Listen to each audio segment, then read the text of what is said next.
Net के exam के लिए तैयारियां वैसी नहीं की जो होनी चाहिए थी। तो कहीं ना कहीं आप देखिए कि ये गवर्नमेंट पर ही यहाँ पर प्रश्न चिन्ह खड़ा कर रहा है। हेलो फ्रेंड्स, शिक्षा मंत्रालय की ओर से यूजीसी नेट को लेकर एक बड़ी खबर सामने आ रही है। और ये बड़ी खबर क्या है फ्रेंड्स कि 18 जून को जो यूजीसी नेट का जो एग्ज़ाम हुआ था, 2 शिफ्ट में एग्ज़ाम हुआ था, तो उसमें हमने ये देखा कि कल शाम को शिक्षा मंत्रालय की तरफ से एक ये नोटिस जारी कर दिया है और जिसमें ये बता दिया गया है कि इस एग्ज़ाम को रद्द किया जाता है। अब रद्द करने के पीछे क्या कारण है कि पेपर कहीं लीक हुआ है, क्या गड़बड़ी हुई है, उसके लिए यहाँ पर जांच कमेटी बना दी गई है।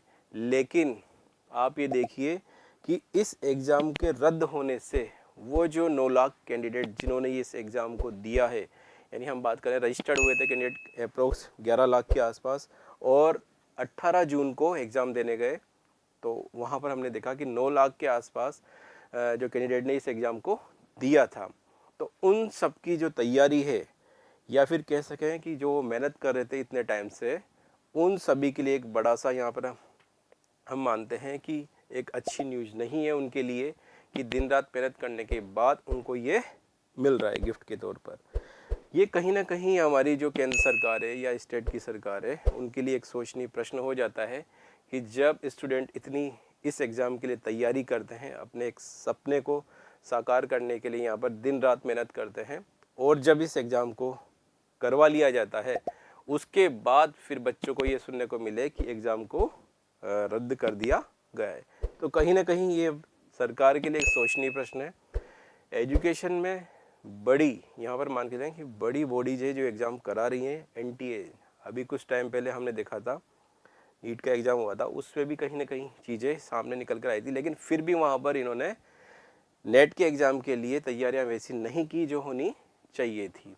तो कहीं ना कहीं आप देखिए कि ये गवर्नमेंट पर ही यहाँ पर प्रश्न चिन्ह खड़ा कर रहा है कि आप ऐसी संस्थाएं जो ये एग्ज़ाम कराती है ऑल इंडिया लेवल के, या हम बात करें स्टेट की भी मैं बात कर लेता हूँ क्योंकि स्टेट के भी हमने देखे हैं कि मोस्टली एग्ज़ाम क्या है जिनके पेपर लीक हो रहे हैं और भुगतना स्टूडेंट को पड़ रहा है। तो आप सभी स्टूडेंटों से यही कहना है कि इसी को भी अपनी एक तैयारी में शामिल कर लीजिए, पेपर का रद्द होना या फिर आउट होना। क्योंकि हमने देखा कि कई स्टेट में होते हैं, तो उन होने के बाद भी अगर गवर्नमेंट इन गड़बड़ी को नहीं रोक पा रही तो कहीं ना कहीं यहाँ पर हमारी गवर्नमेंट फेलियर है। तो बच्चों को अपनी तैयारी में इस चीज़ को भी मेंटली रूप से यहाँ पर तैयार होना है और अपनी तैयारी को इस तरीके से रखना है कि पेपर आउट होता है या फिर उसके बाद 1 महीने बाद होता है या 15 दिन बाद होता है, वापस से उसके लिए तैयार हो जाए, यानी रीस्टार्ट। अपना जो तैयारी प्रिपरेशन है वो करते रहें। जिन स्टूडेंट ने ये 9 लाख कैंडिडेट ने ये एग्ज़ाम दिया है, वापस उन्हीं से यही कहना है कि आपको यहाँ ज़्यादा परेशान नहीं होना है। ठीक है, एग्ज़ाम दोबारा होगा तो आपकी जो तैयारी चल रही है उसको कंटिन्यू रखो और एग्ज़ाम को अच्छे से वापस से देना है। और जो आपने सपना देखा है अपनी लाइफ में असिस्टेंट प्रोफेसर बनने का या पीएचडी करने का, वो उसको पूरा करना है। तो निराश नहीं होना है और अपनी तैयारी को बनाए रखना है। Thank you friends.